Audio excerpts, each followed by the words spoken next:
to always doing your best in everything, whether that's work. When I think upon your goodness. I think that song represents what their home life was like also. Thank God. Go ahead, Gino. Yeah, so a commitment to always doing your best, encouraged to strive for your personal best and everything. Um, yeah, and I think the more that I grow and age and experience, the more I can appreciate and like the different stages of people. You know them at this time in life, and as you grow together, you learn more and understand and appreciate things you didn't really understand. Um, so it's good to see people growing because it encourages you to also grow as well and encourage each other. We're hearing the topics of growth. And I think just to add on to everything else that was said, I think something that I see is a lot of support that comes from my mom, especially. I think that whenever I have any type of um, endeavor that I want to pursue, I think she's always been supportive of that. Um, Also, the resilience, that's a big one. And then even the wisdom that whenever she would tell me things, um, sometimes I would think that I know better. And then now being in my older, not older age, I'm not old, but like now being older, I see all of that wisdom and I'm starting to understand it more. Well, these themes, I'm hearing several themes at the same time: the growth, the resilience, the hardworking, the setting the example. I know she wants. You want my phone? No. After baby. So, in line with that, I'm going to ask you name one of the things that you admire most about being African. One thing, and you can go ahead and start with whoever has a thought they would like to share. I would say that it makes me different from a lot of like my friends and all the people that I'm able to like meet around. It makes me, in a sense, like special. So Okay, makes her special. Thank you, Corrine. Chima. I think something that was mentioned even in the sermon today, I think knowing where I come from and knowing that I have roots that still run deep in me. I think that's something that I really admire about being African. Being grounded. Beautiful. I really admire the community. Um, there's something about being African when you meet another African, that sense of family, that sense of sharing the same story, that sense of understanding the need to sacrifice and work hard.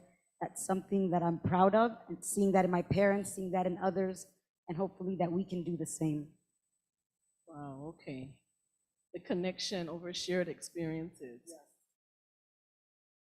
Thank you, Regina.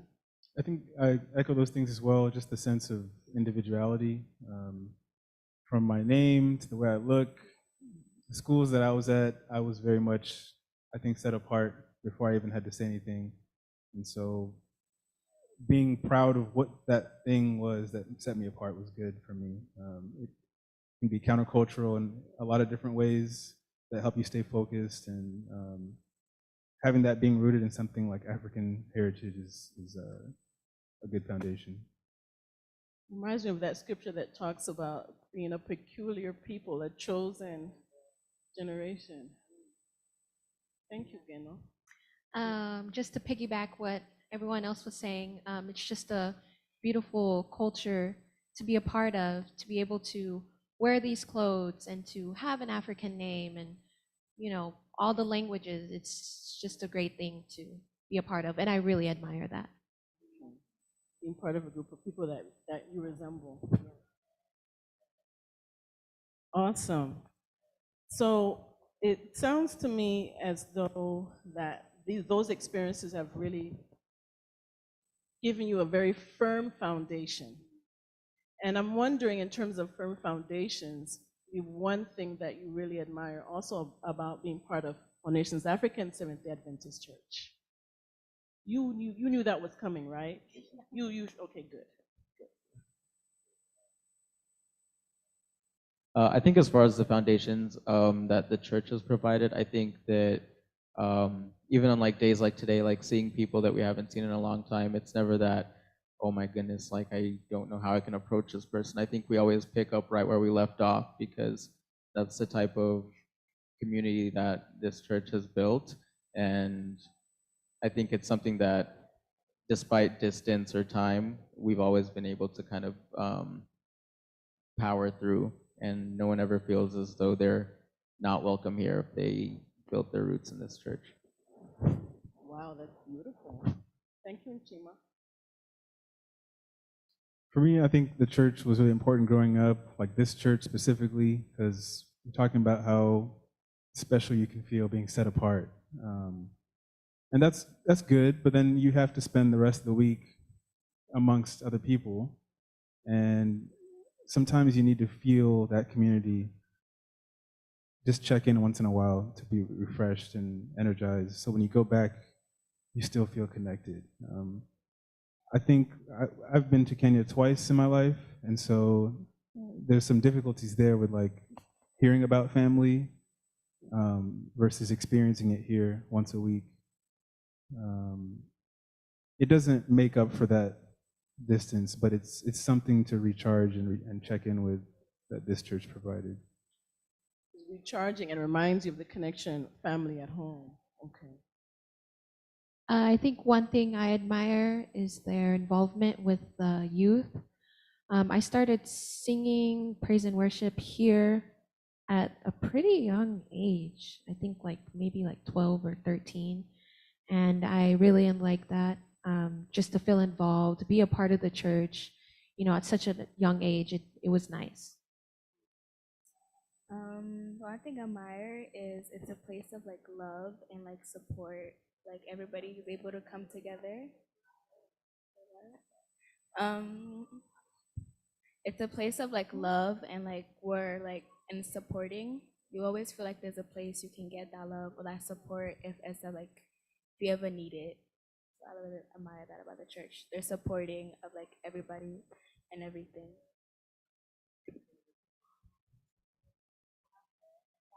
Place of like love and like place full of support.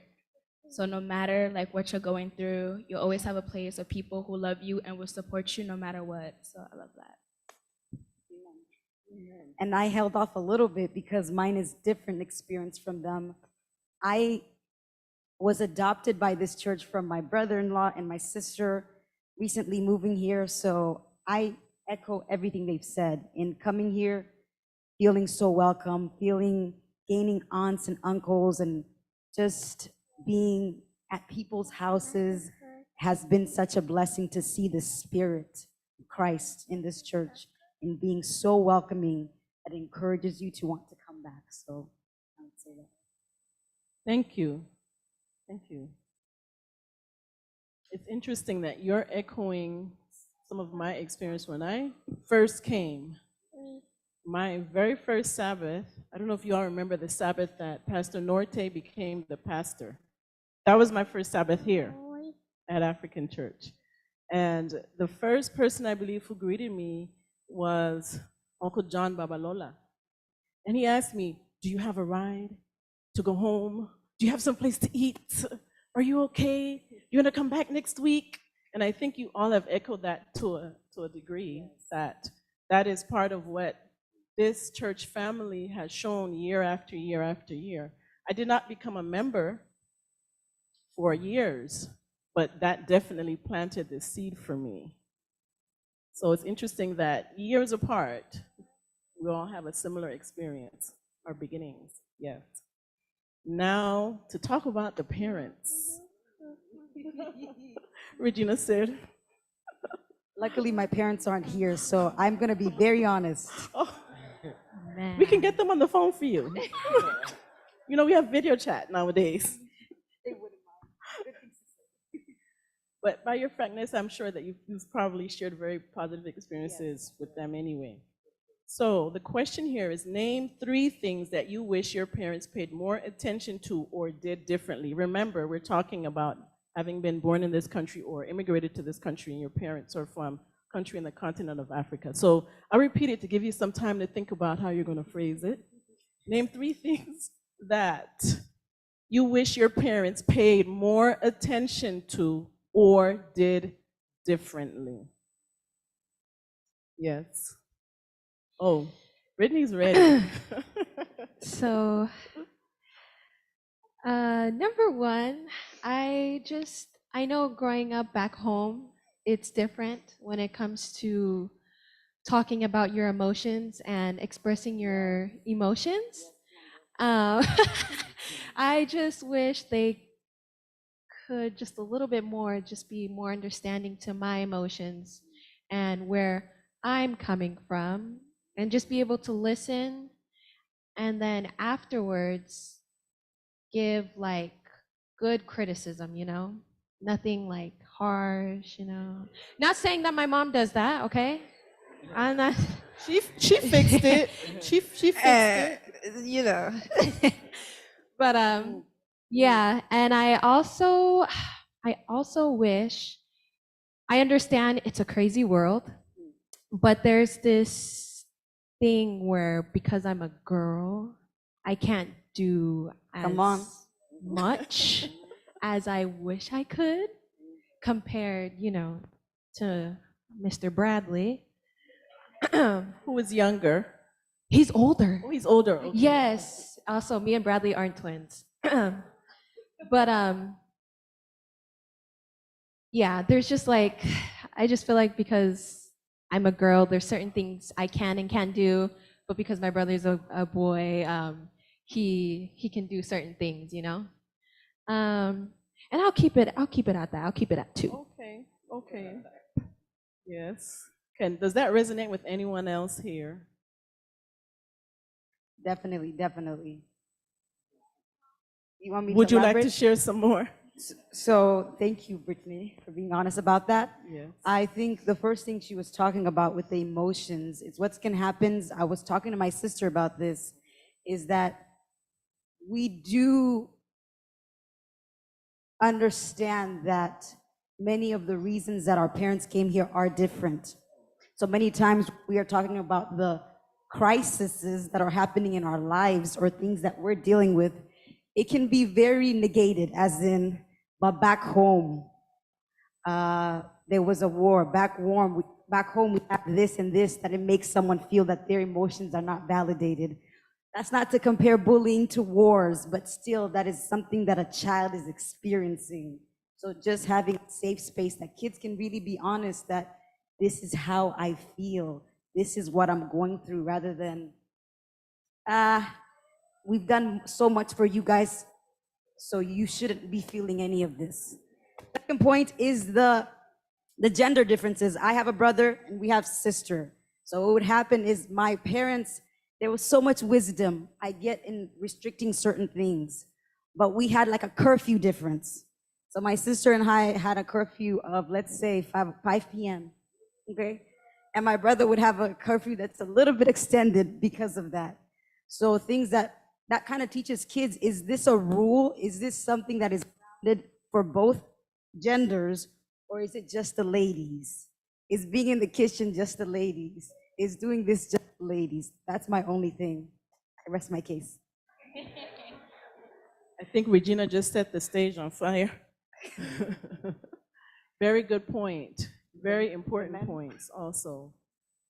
I think navigating the gender differences and being an immigrant, as well as what the experiences of our parents were, it definitely takes a lot.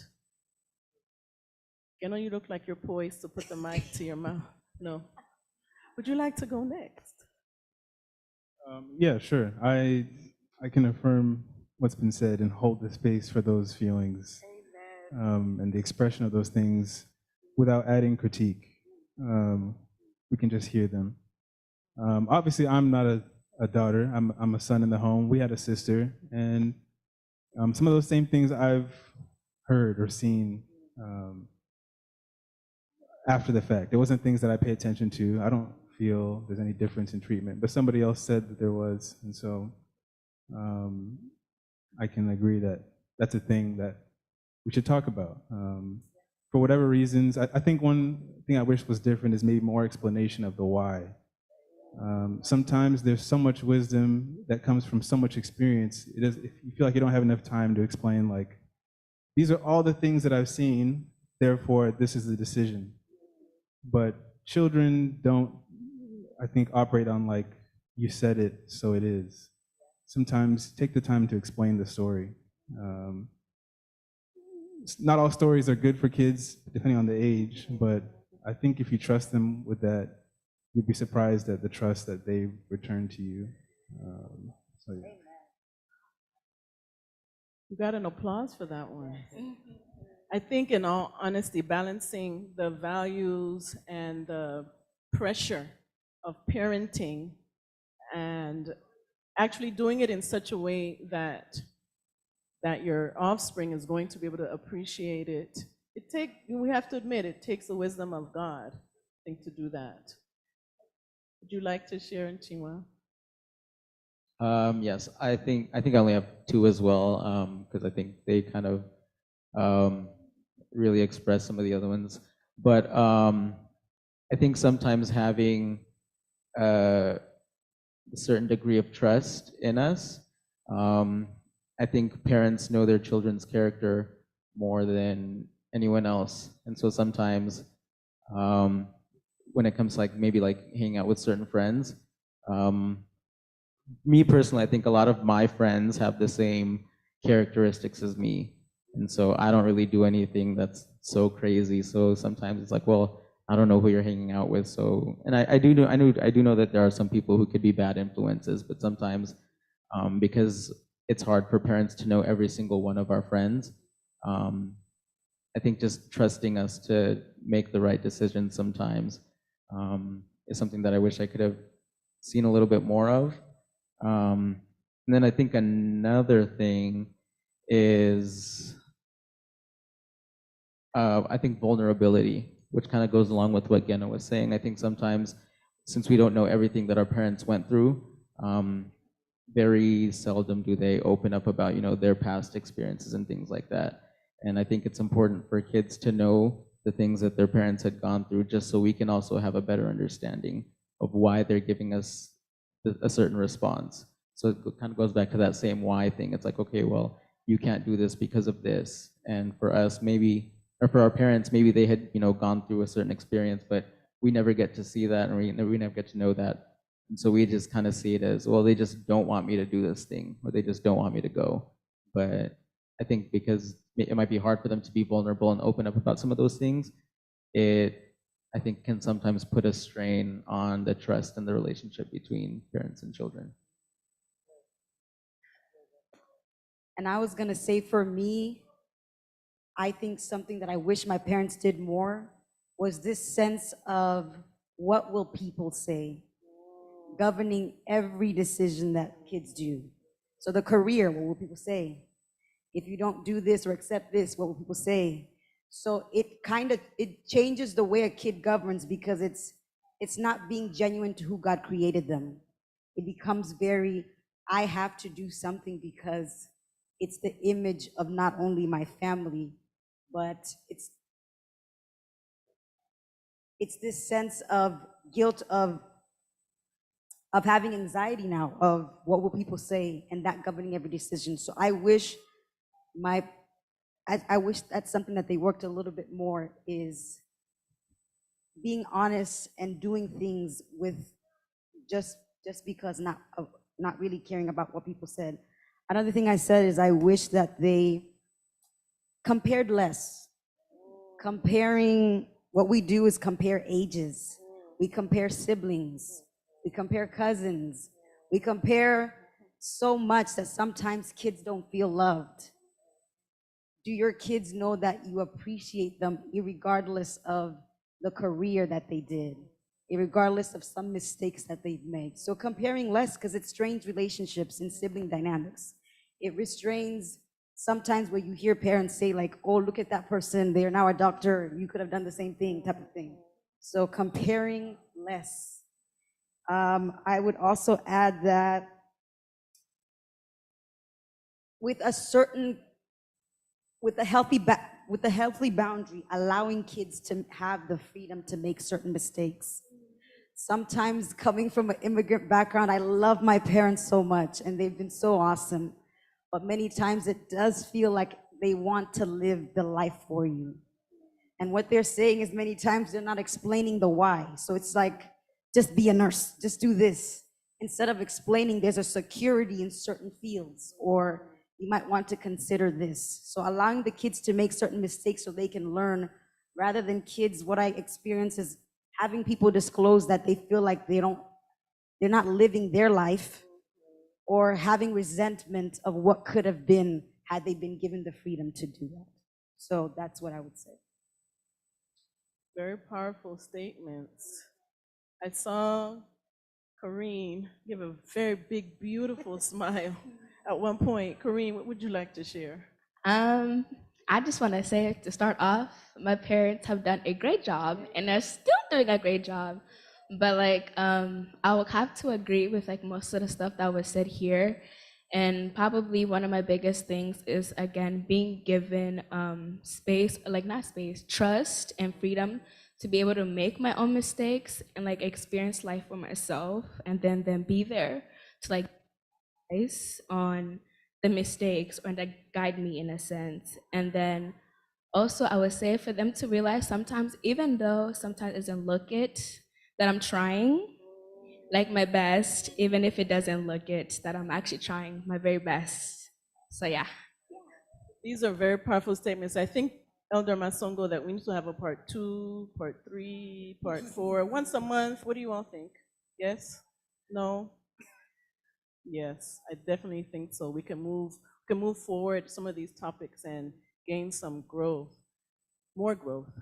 So what you've shared, some of these things are very personal and very sensitive, and you've been transparent and you've done it publicly. So first of all, I just want to really commend you for being willing to participate and share. I am wondering, now that you are the age, whatever age all of you are, some of the things that you thought, "Oh, I don't understand why my parents are doing this, and I wish this or I wish that." What are 2 things? They've given me a time limit. We will say 2 things. What are 2 things that now you say, thank you so much. I don't know whether you've ever said it, but you've thought it. Thank you so much for this thing that you did that then I did not understand, but now I understand and appreciate.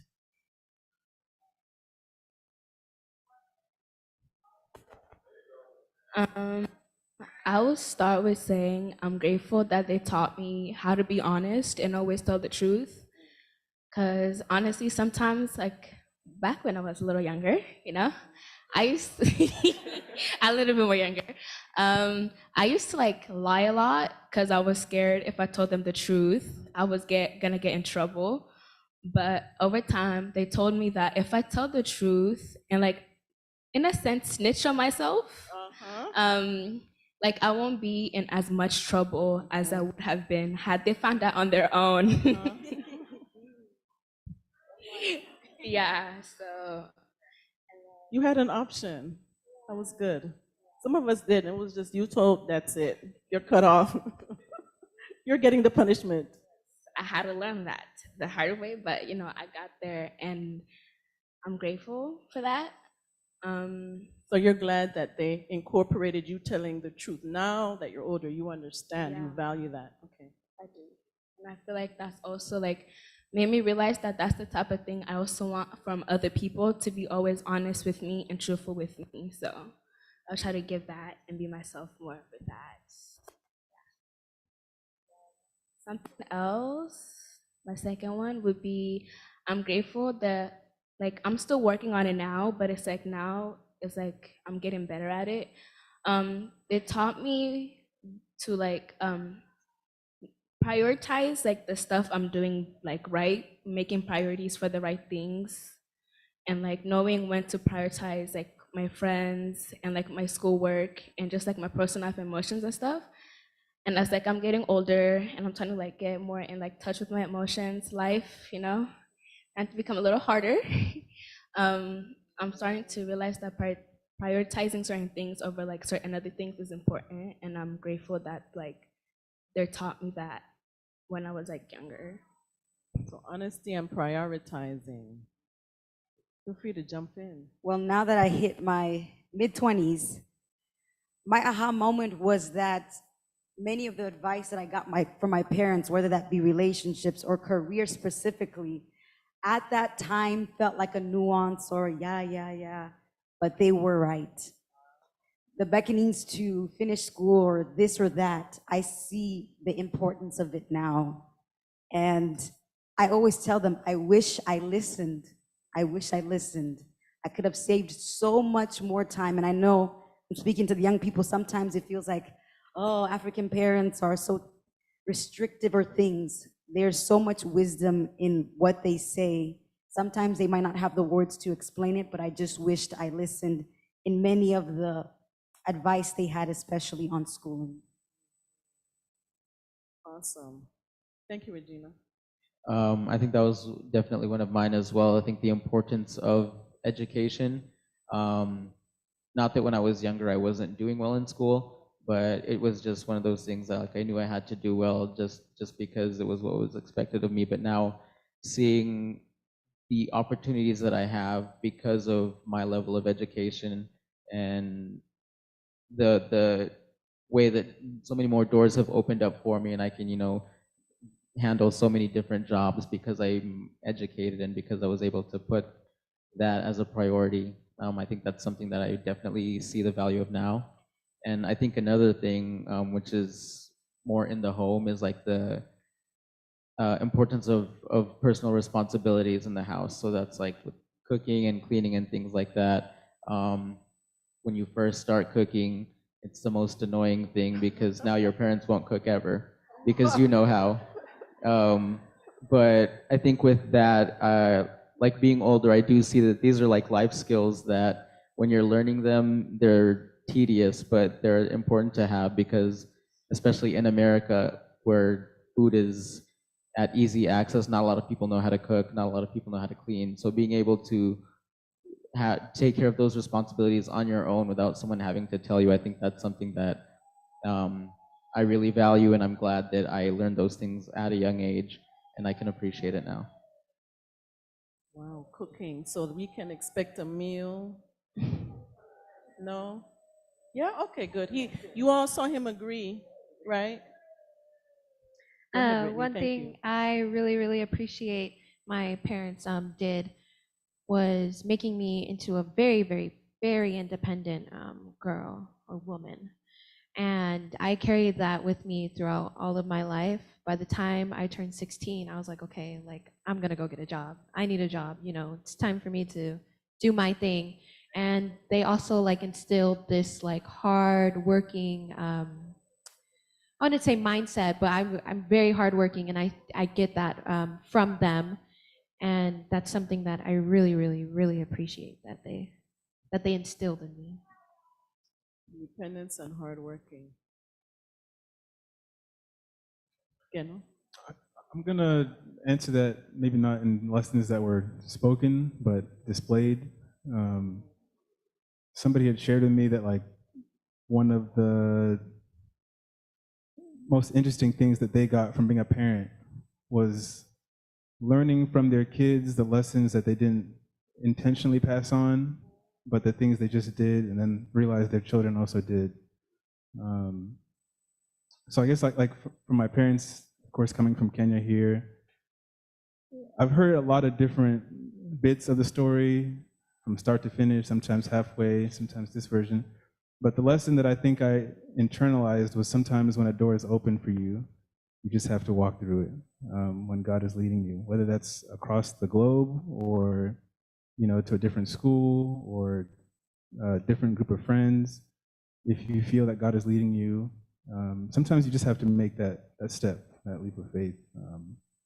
And that doesn't mean it's going to be an easy next step, but it'll pay off. The second thing I can say I took from them that was either spoken or not spoken is, I think echoing what Chima said, sometimes just doing the things you committed to do, whether it's the small chores in the house every day or being present for the family time, making time to pray every day when some people are tired or etc. There are commitments that you see acted out every day, and you realize that somebody had to choose to stick to that every time they did. So those are two things that I appreciate. Can I do my second one real quick? Oh, go right ahead, Miss All right. Regina. I was gonna say that the last thing that I really admire learning from my parents is living a life that is not selfish, living a life for others. I see my parents lived for us in America, but also back home, sending money back home, helping others back home. I see them taking in people, hearing their story, just because that heart of living a life that gives to others and the blessing that I've seen God open in their life is something that I only aspire to even be able to do that in my lifetime. So I'm grateful for that, living a life for others. The lessons of sacrifice. And you know what you said, in essence, is risk taking. Being willing to take a risk when God says move. Yeah, that's absolutely powerful. I have one last question to ask, and this is, it's not only about the previous generation, the parents' age. Regina, you're cringing. It's okay. It's not only about your generation, but what one thing that you would carry with you that you believe you would pass on. One thing. I'm sure there are many, but just one thing you would pass on were you to have children in the future. One thing. Or if you don't have children, that you would pass on to a younger person. I will pass on to them that it is like okay to be vulnerable with your parents. It's okay to come to me and tell me like, hey mom, like this is what's going on. I will listen, tell me how you feel. I want my child to feel present always. I want their emotions to always be valid, and I never want them to ever be in a space where they're like, okay, I can't tell my mom, she'll get mad.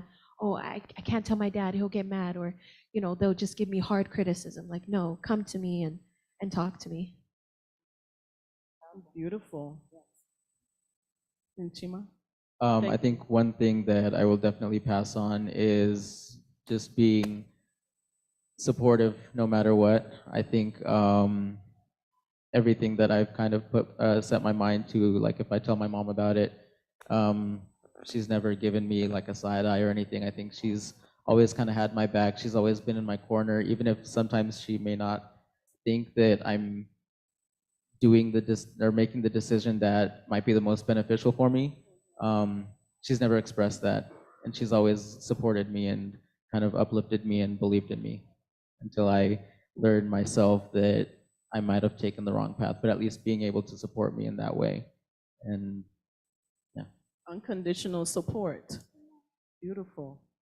I'll go next. Okay. One thing that I want to take on and carry on to my kids is something that I saw my parents be able to do is, like I've said, evolve as parents. And what I mean is that I've had situations that now my parents have been able to come to me and apologize and ask for forgiveness and say, I'm sorry that while I didn't agree with your decision, I'm sorry in the approach or the manner.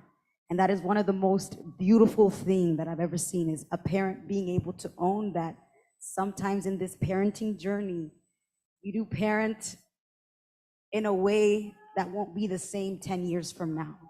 And you evolve and you grow, and the privilege that kids get to see and the humility to be able to say, you know what, I let my anger get out too much this time, or,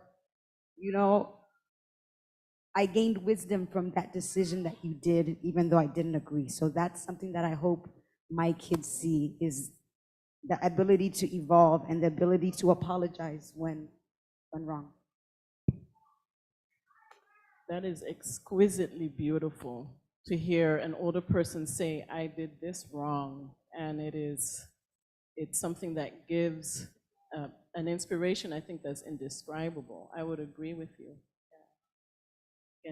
Thank you. I agree. I can say the times when there's been a need for an apology and it was received, like that went a long way for me and my parents. For me, one of the things that I really want to make sure I pass on to future kids, or maybe just people who are younger than me, is just being willing to open up about shortcomings in life, or quote unquote failures, things not going according to the way you thought they might have gone. I think it's really helpful to let people know that things don't always go according to the plan. And even though you look put together sometimes, like the importance is not on your status at your highest when people look at you, but the mentality to get through things, to adjust on the fly. I think it makes a stronger community, stronger church, stronger world when people know it's not about being perfect the first time, but pushing through. So yeah, I want to pass that to. Wow, thank you. It's Corrine. I would like to pass on being kind and understanding, in a sense, just like treating people the way you want to be treated, and understanding that like not everybody is as privileged as you are, or like, because everybody's story is different and the way we get there is different. So I just want to pass them to be kind and treat other people the way you want to be treated, and like from time to time, like put yourself in their shoes and kind of try to see where they're coming from, and just being supportive and understanding. Kindness and empathy. Wow. I think that it would be a really powerful thing before we end to have your parents stand in acknowledgement of the wonderful things that they've passed on to you and that you're planning to pass on to the next generation.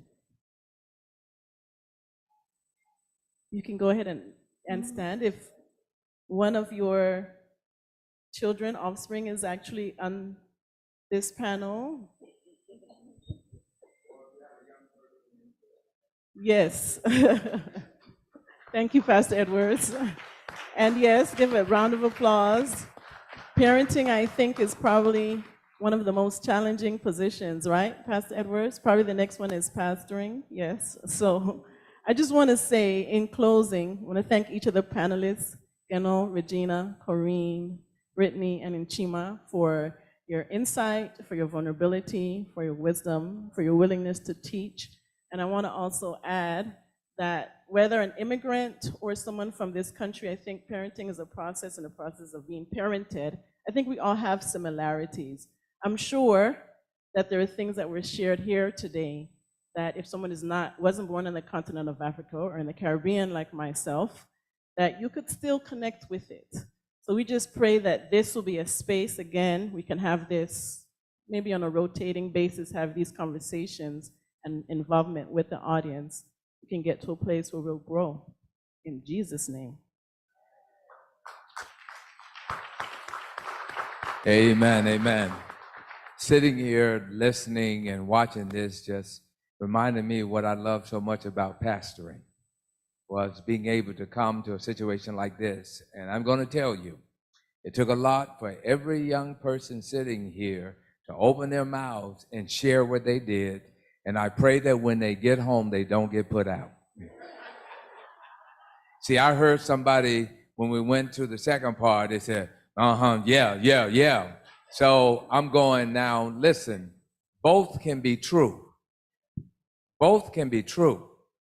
There can be things that children may not have liked about being raised, while at the same time like other things.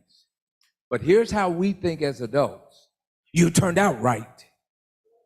You turned out right.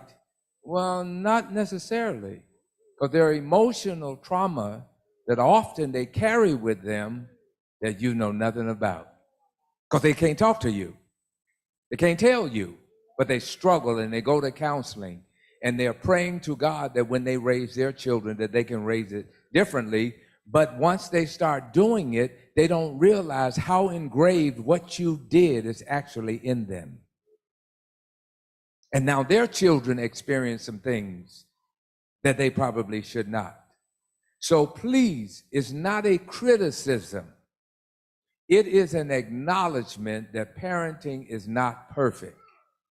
My mother, when she raised me, my mother was tough as nails. Man, let me tell you something. You want to talk about whooping a brother. My mother turned around and used whatever was in her hand. I remember one time my mother got angry at me, and I was going up the steps, and the next thing I know, that if I had not had athleticism, that Coke bottle would have hit my head. And I'll never forget. What did it make me want to do when I started parenting? I will not discipline my children that way. But if you were to ask my mother, hey, how did you do? Well, he ain't in jail. Well, but it's true I'm not in jail, but it had nothing to do with what you put on me. It had something to do with me making my own mind up that I didn't want to go somewhere where I got to turn around and let them know I'm all man. Y'all didn't catch that. Yeah, so y'all older, they don't understand that. All right? The reality is I made some decisions because I wanted to avoid something. It wasn't because my mama was tough or my daddy was tough. It was at a certain point you have to start thinking for yourself. And what I determined was I'm going to teach my children to think for themselves. Now, what do I mean by think for yourself? I told my kids that they could question me, but they have to do it respectfully. Don't roll up on me like I'm your homie. No, you can't challenge me like that. You do it respectfully. So one day my daughter turned around and something happened and she had a little attitude and she didn't agree with me. And Sister Girl approached me and said, Daddy, respectfully. And it was okay because I wanted her to be able to express herself. It's not one of these children are to be seen and not heard. I watch African movies.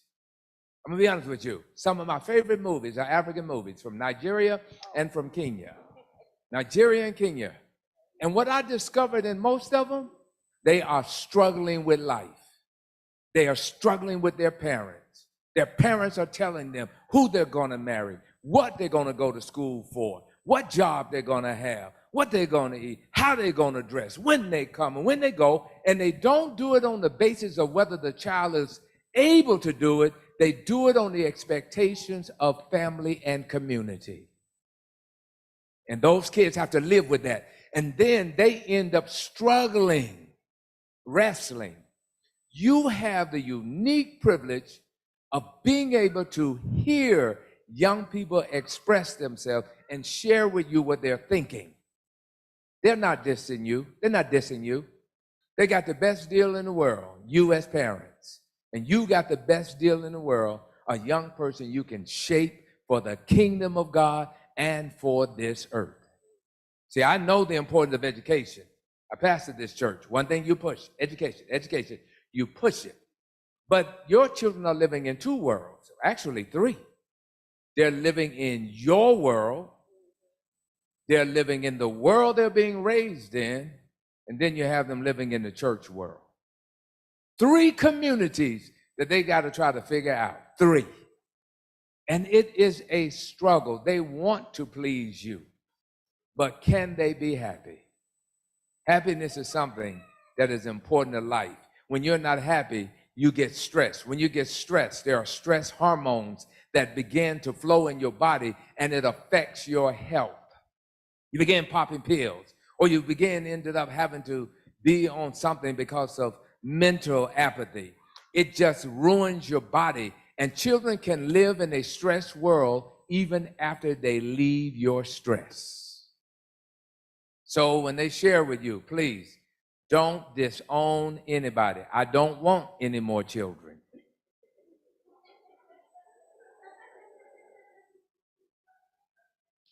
But admire them. This church should be a safe space. I'll say it again. It should be a safe space where tradition is acknowledged, but it also recognizes that culture changes. They are raised as African Americans, not Americans who are African. See, you came to this country, you became American. So you were Americans who are Africans. They were raised, birthed, born African Americans. And despite the fact you may want them to be more African than American, which really they should be equal, and the reason being, how many hours do you entrust them to the American way? They are with the American way more than they are with you. Watch this, my grandson, and I'm gonna close out. When my grandson was born, he didn't live with his father. He lived with my daughter, who lived with me. I struggled because there came a point in his life where he started spending every weekend with his father. I was sort of not feeling that because financially, for the most part, we were doing the support. Father wasn't really supporting like he should. He was immature, hadn't gotten there yet. I sat back and started thinking, man, I almost didn't want him to go. But then the Lord said something to me. I grew up without my father. I know what happened to me and what it did to me. And then he said these words. Number one, that boy needs his father. Number two, he says, you need to do like Moses' mother. Listen, the days that you have him, pour into him so that when it comes to time to make a decision, he'll make the right one. So we poured in him Sunday to Friday. The father had him Friday evening and Saturday and Sunday morning. And then Sunday afternoon, he was back with me. So you know what we did? We prayed with him. We studied with him. I had him working beside me every day. On this past Sabbath, that boy stood up in church and he read the scripture at Kansas Avenue looking like he was born to do it. That boy turns around now and has a business changing brakes on cars at age 13. That boy has a recycling business. So I began to realize the father only has 2 days. I got 5. And which one do you think could influence him the most? When it comes to him being a man and learning and understanding, I had the greater influence. But when it came to fulfilling him emotionally, what a father can do that a grandfather can't do, his father was tops on that. And so I discovered the most important thing was the health of that child, not my health, not my thoughts, not my ways. It is what would work best for his health. Your children are living in a dual society. Dual society. So stop trying to make them live in one. They were born here. But they should never, you should never forget your heritage. As I told you all this morning, as an African American who has no idea where he's from, you should be proud and want to pass that on to your children or to others that you meet, because it's nothing like knowing where you come from and understand that it is your foundation. If a man or a woman doesn't know where they came from, they don't know where they're going. Any journey starts with a starting point. And that starting point is, I am African. I am from East. I am from West. I am from Central. I am African. I know where I'm going. I understand the love for land, the love for people, the love for family, the love for education. I understand all of those things because that's how my people are. And so I pray for you, pray for all of you as parents, for you as students, but may All Nations Church be a safe space for our kids to even question, for our kids to have discussion, and above all, for our kids to live. At this time.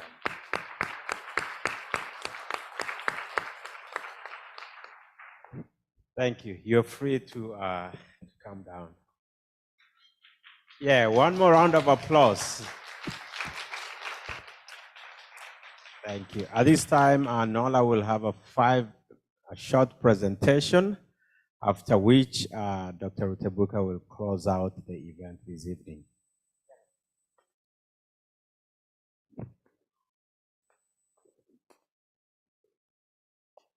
Good afternoon, church family. I guess it was a very sobering conversation. You all are quiet. It's a blessing to be here today for me, and I just want to take the moment and thank God. I'm not usually able to have the opportunity to be present in His house and to be with you, and I'm very, very grateful. I have to say that first off. At this time, the part of the presentation, I'll be giving a brief presentation on the Republic of Panama, where I am from. Today is Caribbean Day, and a part of the Caribbean are the Spanish-speaking countries. So I will be representing that part at this time.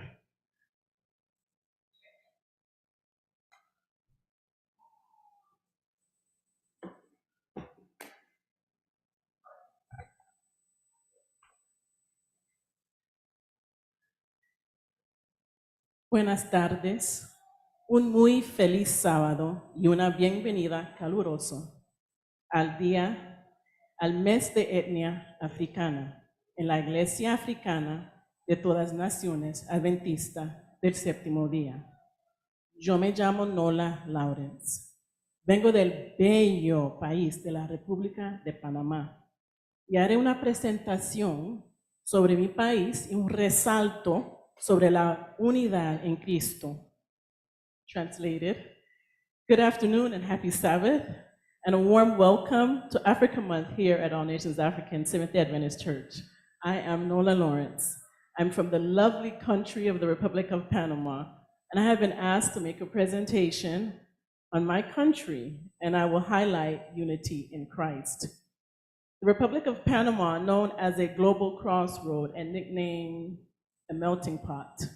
While it is part of the Caribbean region, it is not an island, surprise, surprise, but an isthmus, which is a narrow strip of land with sea on either side, forming a link between two larger areas of land. It is the length of 29,157 miles, which is approximately a tiny bit smaller than the state of South Carolina. It is located in Central America, in the Western Hemisphere of the world, and its motto is Pro Mundi Beneficio, which is Latin for the benefit of the world.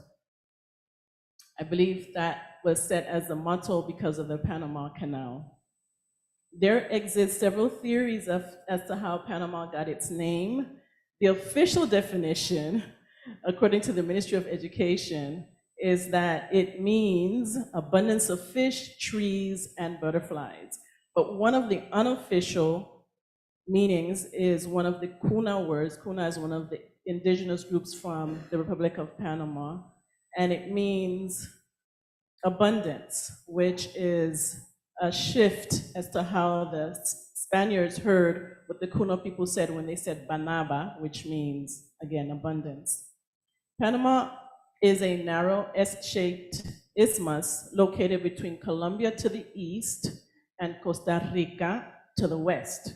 It's bordered by both the Caribbean Sea leading to the Atlantic Ocean to the north and the Pacific Ocean to the south. The country forms the land bridge between the North and South American continents. I grew up just 2 streets away from the Atlantic Ocean, so I love being by the water. Panama is famous for several things, including the Panama Canal. Its strategic location at the eastern end of Central America controls the Panama Canal that links the Atlantic Ocean via the Caribbean Sea with the Pacific Ocean.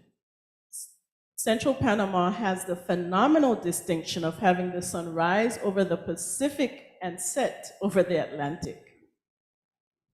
The country's population as of today is 4,507,367. Its literacy rate is 95.74%. Our currency is known as the Balboa, but interestingly, since 1904, the Balboa has been equivalent with the United States dollar. So it is one of the many reasons why Americans will retire in the country of Panama.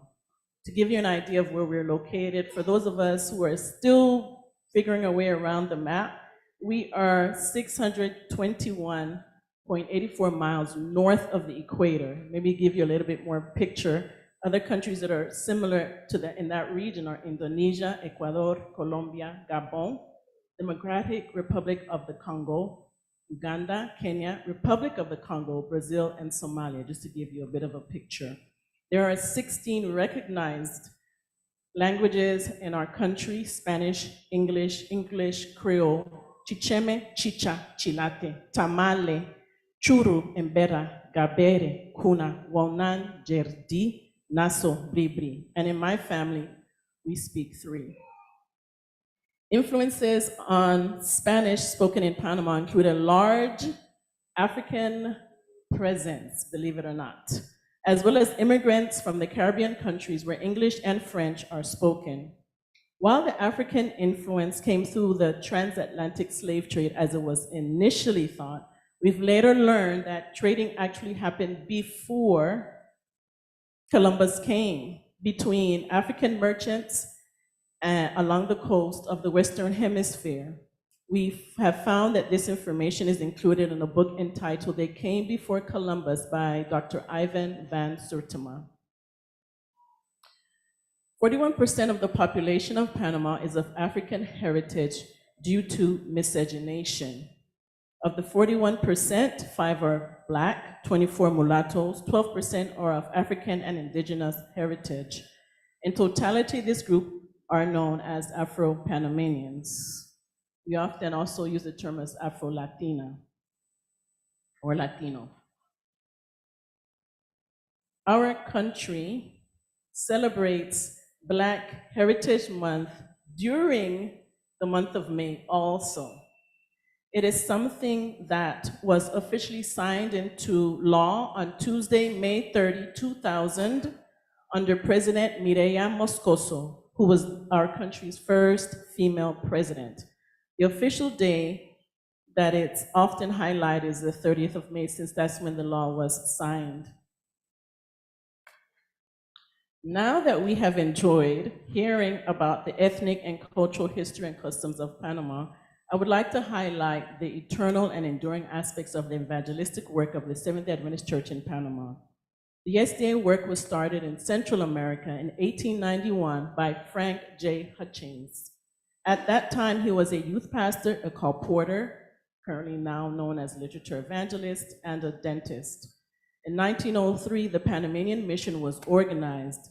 It was composed at that time of 4 churches, which held 129 persons. Our Sabbath school lesson, second quarter of 2021, focused on the Inter-American Division, which included the Republic of Panama. And at that time, in the Panama Union Mission, or rather currently, there are 401 churches in the Panama Union Mission and 100,753 members. In January of 2021, the Panama Union Mission launched a virtual revival primarily for the youth and young adults known as Identidad Javes, translated into Javes's identity.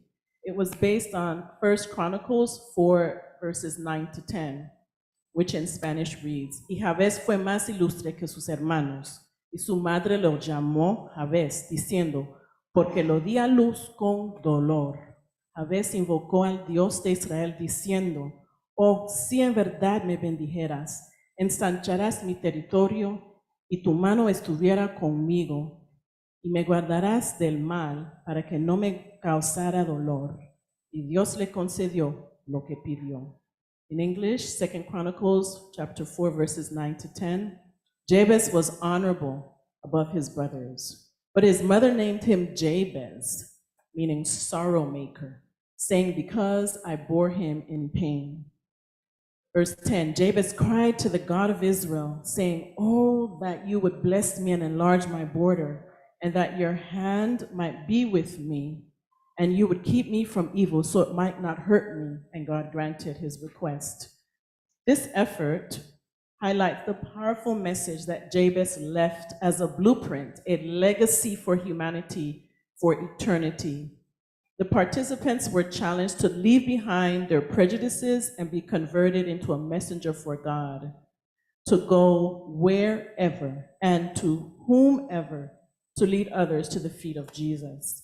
In closing, my country of origin is nicknamed Melting Pot, and all nations African Seventh-day Adventist Church can very aptly be nicknamed the same. Today, we are invited and challenged to become messengers of God and take on Jabez's identity, put aside our prejudices, take the message of deliverance to all, and leave an eternal legacy with the message that God loves all unconditionally. Let's continue preparing to live in eternity with God and to invite others to know our almighty, eternal, one and only true God.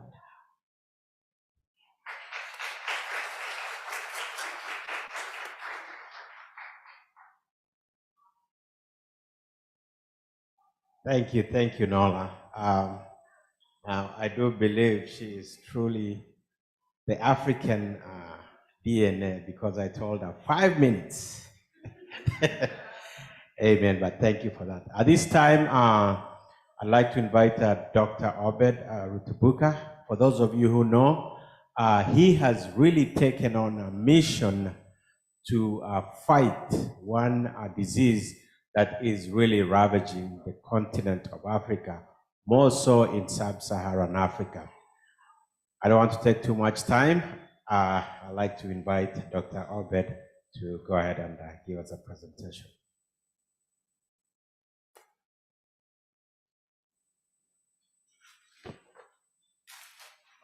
Thank you, Matt. Thank you very much, Elder Treya Kasongo.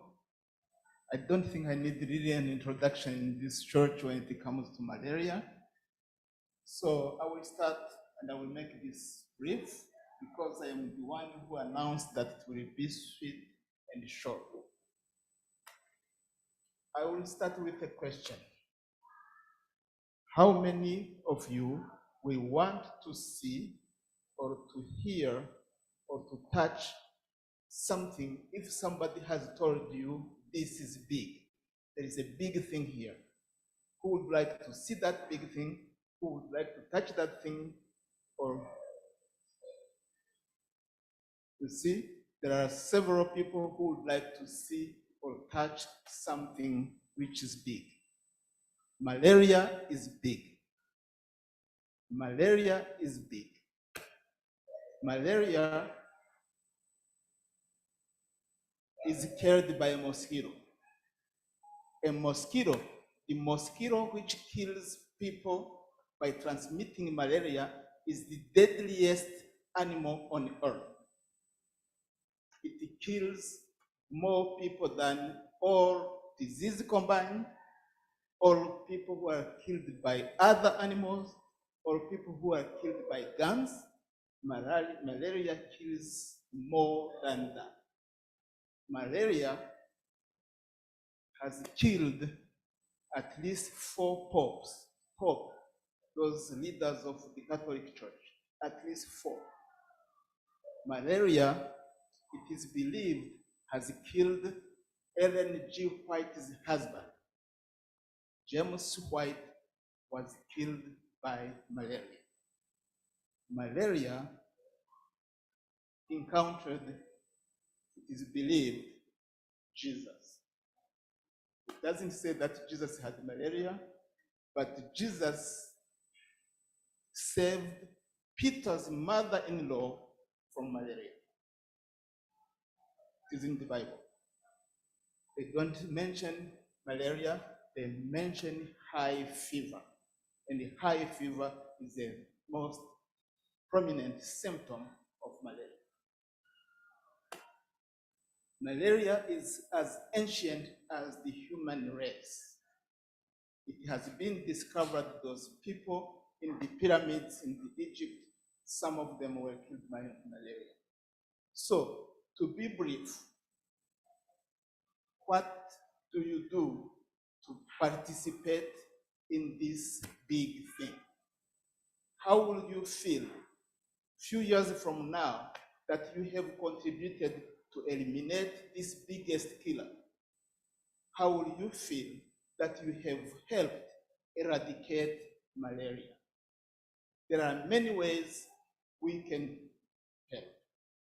When I started with the organization Nothing But Net, we were talking about this net. $5 to $10 would buy a net, and this will save a family, not necessarily one person. $5. Even students at Loma Linda can afford $5. They can skip probably a donut or a bagel.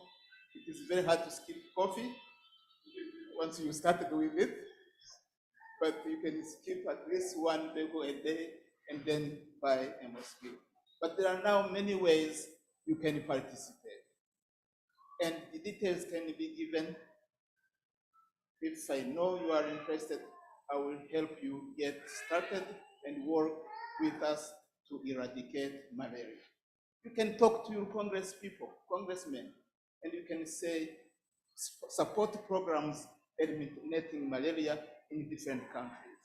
So, we have done a lot as this church. All Nations has already contributed and is still contributing. I got a name today, somebody said, tell me what to do, I will join your campaign. We can all participate, we can all help eradicate this disease. The target was 2030. It seems that we will not be able to reach that goal at this time, but we are making serious progress. So, to cut a long story short, because I told my first elder that I can talk for 2, 3, 5 minutes, I can also talk about malaria all day, seriously. I can go through the angle of science, I can give the life cycle of malaria in mosquitoes and in humans, but the important thing is to know that everybody can play a part in eliminating malaria. You can help continue the fight.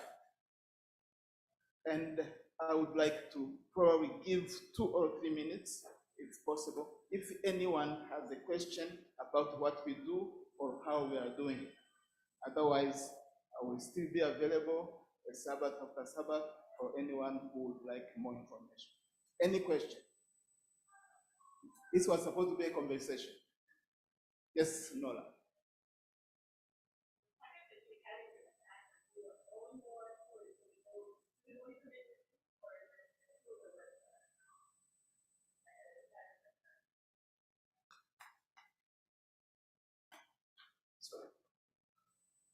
This is a mosquito net. So this, when we raise funds, that's what we buy. That's the organization buy this to send them to places where they cannot afford them. They are sold in the stores. You can buy them online, but then you have to carry it on when you go to Africa. My son is at this time in Kenya. And when he sent us a picture of his room, a small room, there was a mosquito net hanging over the bed. He doesn't know, maybe that's his money, may have bought that bed nets, because he has contributed heavily to this campaign. Yes, sister.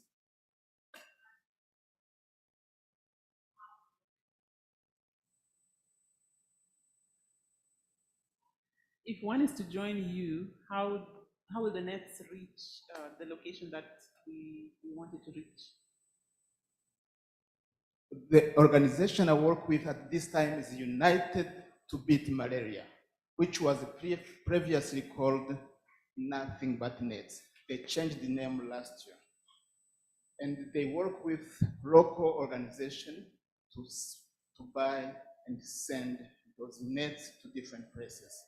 At this time, there is actually a factory in Tanzania making bed nets. And then distribution is mainly done by health workers, community health workers, who distribute them to several locations. Any other question? Yes.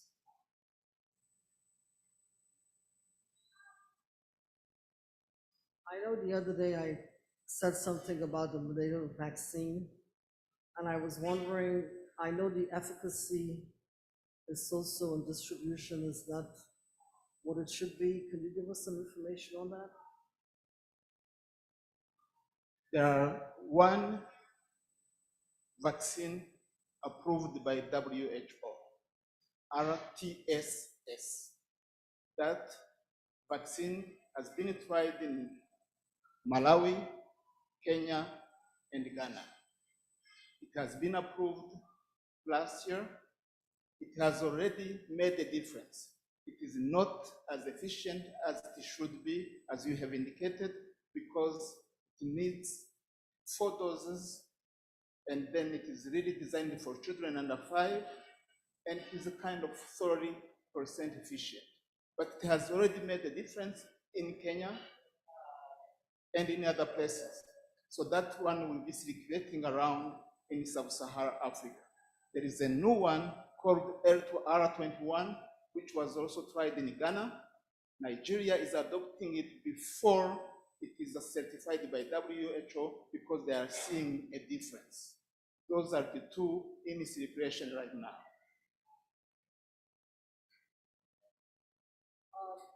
I just want to say that I'm from the Caribbean, and I did go to Africa. I don't know how many people use mosquito repellents, but I know each time I've gone to the Caribbean and I went to Africa, I used the product by Avon called Skin So Soft, the original, and believe me, nobody in my family got one mosquito bite except my daughter. In Africa, she had one mosquito bite on her foot. And that has been around. It's like, hearsay, like people say, but it does. For me, I would say it works 100%. If you're in Africa, you go to the Caribbean, wherever, this product is, for me, it's certified, because I know I've used it several times. And it's the original by Avon, the company called Avon, and you buy directly from them, Skin So Soft. They use it, people just buy it for cosmetic reasons, but it does work. If you are using a insect repellent, if that insecticide or that product has a compound called DEET, that's a very complicated name, and if that DEET is about 15 to 30%, it will work. So that's the key ingredient you look in any product which is now recommended. But there are several other versions of those compounds which may work as well. Thank you. I'd like to, first of all, appreciate you for your commitment to solving the malaria problem. Now, I have 2 questions. One, is the mosquito net a temporary quick fix, or can it really help to eliminate mosquitoes and malaria? My second question has to do with controversial program that is trying to create mosquitoes that are genetically modified that cannot transmit malaria, or later on therefore they cannot reproduce and then they die. And where are we with this? And the debate was that, once you start with genetic modifications, nobody knows where it's going to end. It could interfere with the ecosystem, or something worse could come out of it. So where are we with that research? I will go for the first question first. Malaria, mosquito net. Mosquito net is an excellent barrier to prevent any mosquito bite. So yes. So the earlier version of the mosquito net was just mosquito net, but like that one, the newest version actually has an insecticide in it. So not only the mosquito cannot bite you through that net, but also it will die. So there is malaria is not transmitted from person to person unless if you use blood, contaminated blood. So if you create a barrier and the mosquito will not bite you, I will open a parenthesis. Many people do not know that this country had malaria. Malaria was eliminated in the United States in 1951. CDC, Center for Disease Control, was put together to control malaria. Now when they talk about CDC, they add prevention. There was no prevention at that time, but it was there to control malaria. So if you limit the bite, because Anopheles malaria mosquitoes are here in the United States, probably some in our county, but they don't get contaminated because there is nobody to bite who has malaria. So if those mosquito bed nets are working, they can eliminate malaria if they are used efficiently. The research for genetically controlled male usually, and the female are the only biting people transmitting malaria. The male just lives by using nectar from flowers. It is working. It is still controversial because really the impact of eliminating mosquitoes is not known, because there are many other small animals living on those mosquitoes, reptiles like lizards and frogs. So they have not accepted yet that technique. Actually, one of the researchers doing that is in the University of California, Irvine, and he has done a good job. I will come to you after that. I don't know if this question's been asked, but I know in certain areas they've eradicated malaria in certain parts of the world, and I was wondering, what are those methods, and is that something that can be implemented in some of the countries where it's still prevalent?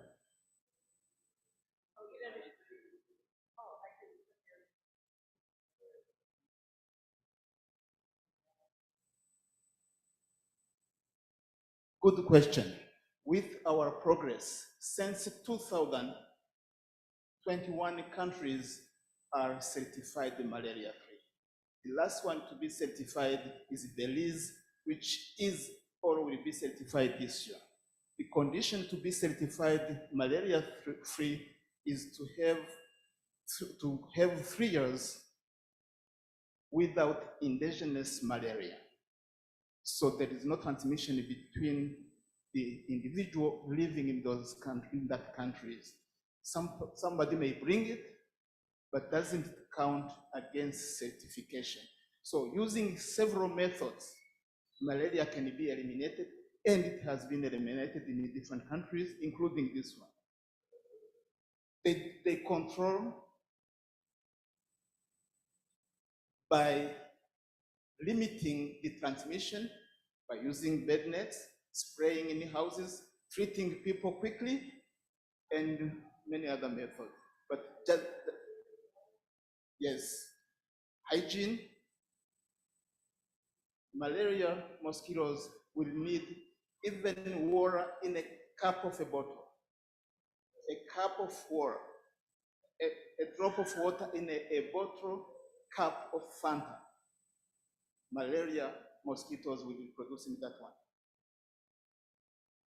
Yeah, one of my questions have been answered, but I wanted to find out, how did the US eliminate malaria? In Africa, the net is working when you sleep under the net. But you only sleep under the net at night. Most of the time you are outside the net. Before evening, malarias are already out, flying around. You see them biting people. So how do we control the ones that are outside the net? Very good question. Actually, fortunately for us, malaria mosquitoes in most places bite only during the night. Those you see daytime, mainly in Africa, they are not malaria mosquitoes. There is one malaria species coming in now called Anopheles stephensi. That one is beginning to bite daytime, and we are worried about damage it can do.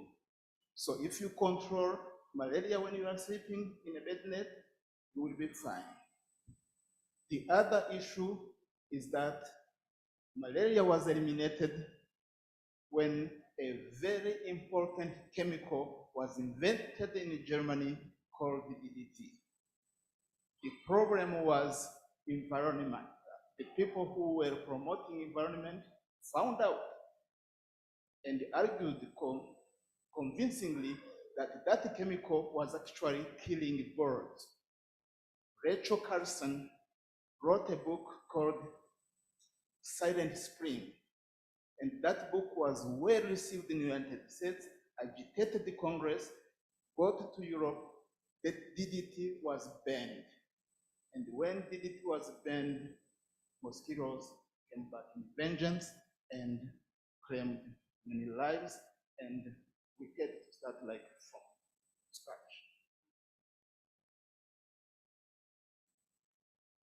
My elder is saying that is probably the last question. What can people eat to keep the mosquitoes from wanting to bite them? Well, you have to have insecticide, you have to spray the room, you have to use the insectors to protect your skin. And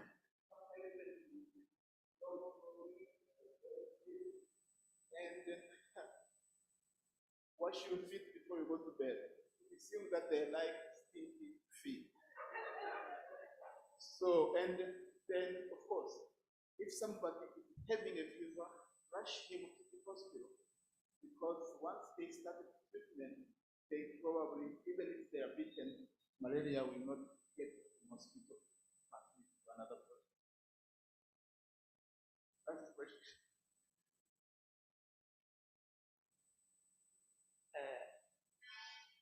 When I went to Ghana, I saw something different, and that is most of the houses that are built closed up, that you have only one door with a net, or they have a gate.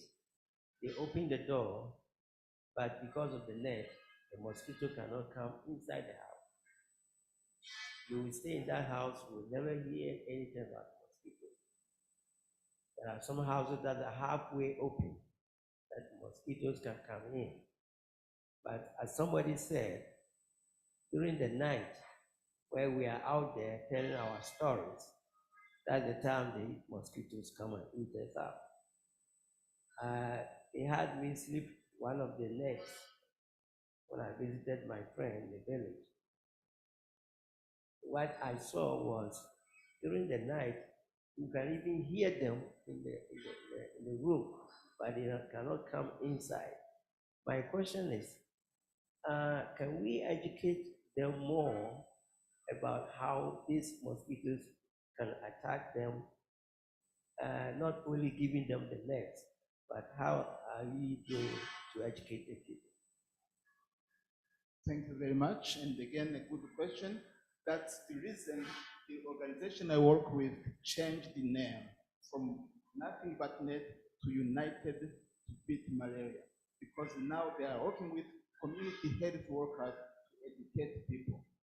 Now, if you have a child who has a fever, you can text somebody, he will rush to your home, will test with a rapid test similar to COVID test, and will say your child has malaria.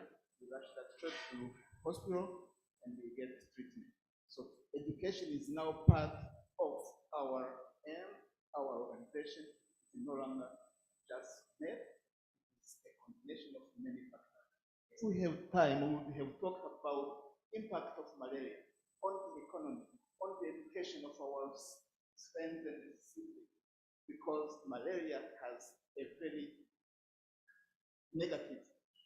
Billions of dollars are lost to the economy in Africa because of malaria.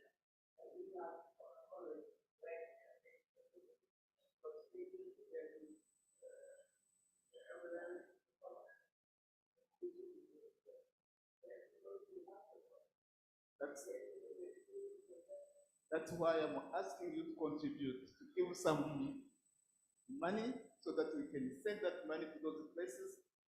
Some of those places are so remote, ambulance will never get there. Thank you very much. I did appreciate the attention and the help this talk has on malaria. Thank you and thank you.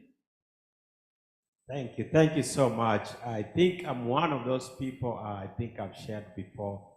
When I was in high school, I had a very close call. So I can relate to what he's talking about. Thank you so much for your time. I know that most of you could have probably had other places to be, but you chose to spend not just the morning, but the afternoon with us. So for that, I just want to say thank you very much. We have now come to the end of our program. I will invite Elder Wycliffe to close with a word of prayer.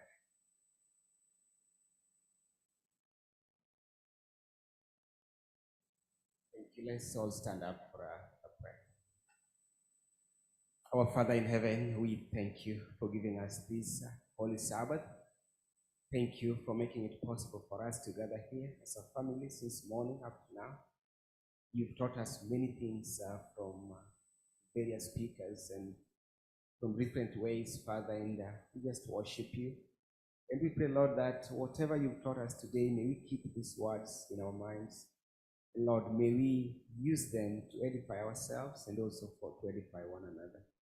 Thank you for this church. And Lord, as we continue with this month of celebrating our heritage, I pray, Lord, that may you be with us.